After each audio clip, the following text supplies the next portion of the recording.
संजू प्रतिवर्ष अपने माता पिता के साथ गर्मी की छुट्टियों में अपनी दादी के घर जाता था।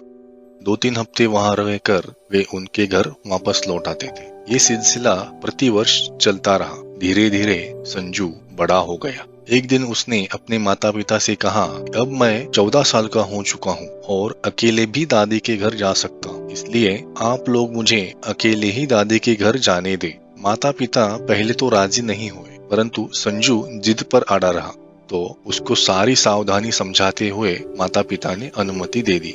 संजू के जाने का दिन आया। संजू को स्टेशन पर छोड़ने के लिए उसके माता पिता भी गए। ट्रेन में उसको उसकी सीट पर बिठा दिया और फिर बाहर आकर खिड़की में से संजू से बात की। संजू को सारी सावधानियां फिर से समझाई। संजू बोला कि मुझे सब याद है, आप मेरी चिंता मत करो। ट्रेन को ग्रीन सिग्नल मिला और ट्रेन थोड़ी खिसकी। तभी संजू के पिता ने एक लिफाफा संजू को दिया और कहा, बेटा अगर तुम्हें रास्ते में डर लगे तो यह लिफाफा खोल लो और पढ़ो। संजू ने उस लिफाफे को जेब में रख दिया। फिर माता पिता ने हाथ हिलाकर संजू को विदा किया। ट्रेन चलती रही।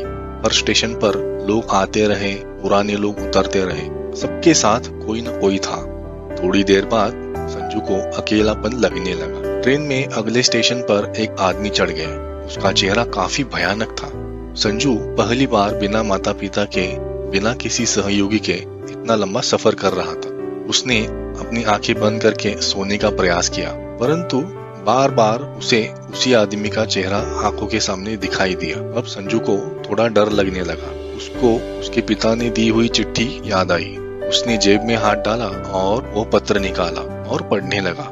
उस पत्र में लिखा था, बेटा तू डर मत, हम दोनों इसी ट्रेन के पास वाले कंपार्टमेंट में ही बैठे हैं। पत्र पढ़ते ही संजू का चेहरा खिल उठा और सब डर काफूर हो गया।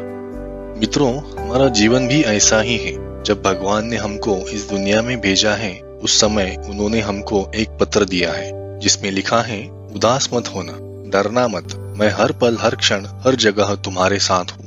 पूरी यात्रा तुम्हारे साथ हूँ। सच्चे मन से याद करना, मैं एक पल में आ जाऊंगा।